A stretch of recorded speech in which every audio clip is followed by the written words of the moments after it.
fulfilled from the hand of Naomi, you also acquire Ruth the Moabite, the widow of the dead, in order to perpetuate the name of the dead in his inheritance. So Boaz is saying to them, look, if you buy the field, you not only get the old woman Naomi, you also get to marry Ruth. And Ruth, by the way, is a Moabite. She's not one of us. She's not from our country. She's not Jewish. She's a Moabite. She's a part of our sworn enemy. You know, the people responsible for killing 24,000 of us Jews all in one day? Yeah, that group of people. That's where she is from and who she belongs to. So now suddenly this deal doesn't seem altogether that much of a deal anymore. Instead of gaining the land and passing it on to his own son, he's going to have to marry one of his sworn enemy, and he's going to be expected to produce a son through her as an heir, and the land would be passed on now to her son, not to his own son. So what do you think that he does? Well, it's a hard pass. Look at verse 6. Then the Redeemer says, I cannot redeem it for myself. Well, what do you know? Lest I impair my own inheritance, take my right of redemption for yourself, or I cannot redeem it. And then there's a little bit of an explanatory note.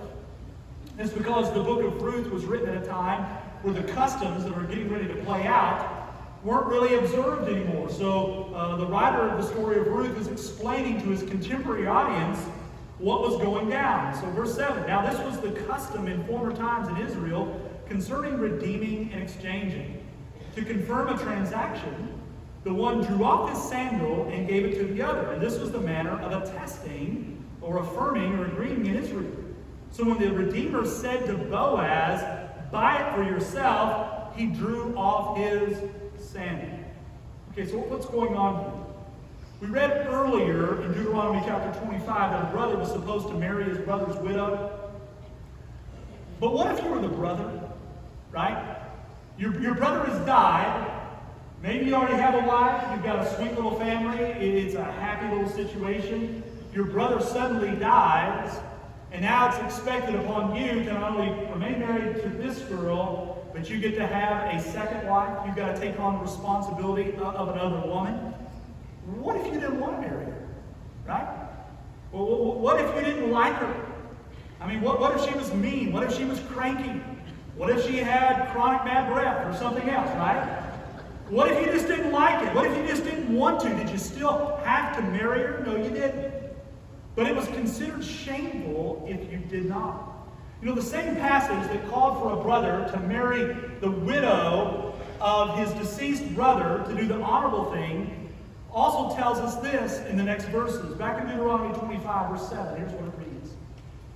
If the man does not wish to take his brother's wife, then his brother's wife shall go up to the gate to the elders and say, my husband's brother refuses to perpetuate his brother's name in Israel. He will not perform the duty of a husband's brother to me. And then the elders of his city shall call him and speak to him, and if he persists in not marrying her, saying, I do not wish to take her, then his brother's wife shall go up to him in the presence of the elders and pull his sandal off of his foot and spit in his face. You know, look, I like a lot of things in the Old Testament, and I'm glad a lot of it doesn't happen. I think we should reinstitute this. You don't like someone to spit in their face, take off their sandal. She shall answer and say, so shall it be done to the man who does not build up his brother's house. So that's background. Now let's get back to the story of Ruth. Nobody does some spitting here, right? Nobody spits in anybody's face. But Mr. So-and-so, he does take off his sandal, right? And he hands it over to Boaz. And he says, look, you do it. You redeem her. You buy her. And when he's doing this, he's giving us a picture of saying, look, I relinquish my rights to her. I am able, but I'm not willing to redeem her. And so I abdicate my rights as a redeemer, and I hand them over to you. I am not willing. You buy it yourself. You see, a redeemer isn't a redeemer unless he's both willing and able, and both able and willing. Such was Mr. So-and-so. He's not willing to do it. Boaz is, though, being both able and willing. We see this in verse 9. Then Boaz said to the elders and all the people, He's probably waving his sandal, that his new possession now, when he says this. He says, "You are witnesses this day that I have bought from the hand of Naomi all that belonged to Elimelech, and all that belonged to Chilion and to Mahlon. Also Ruth the Moabite, the widow of Mahlon, I have bought to be my wife to perpetuate the name of the dead in his inheritance, that the name of the dead may not be cut off from among his brothers and from the gate of his native place. You are witnesses of this day." He's willing and he is able. He'll buy back Naomi's possessed land.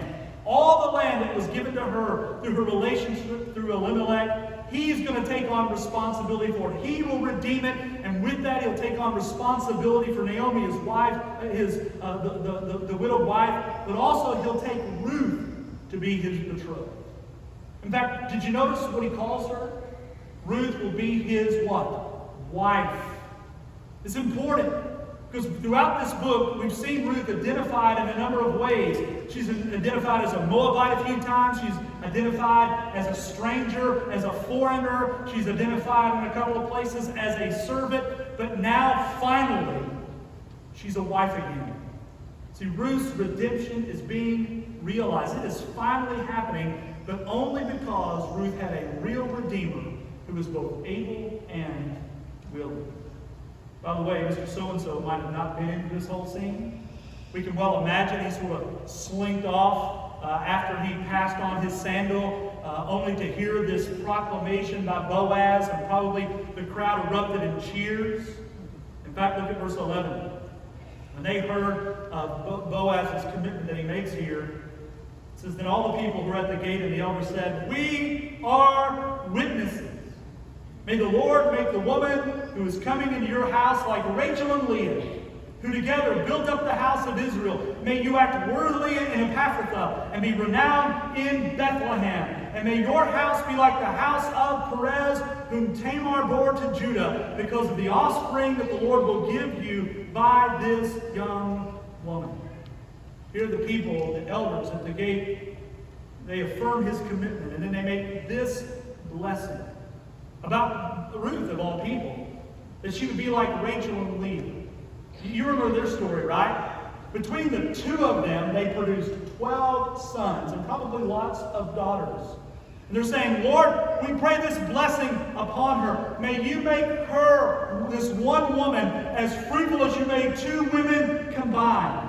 Also, that she would prosper in Ephrathah." That was Elimelech's people, Naomi's husband's people. That she would be honored in Bethlehem.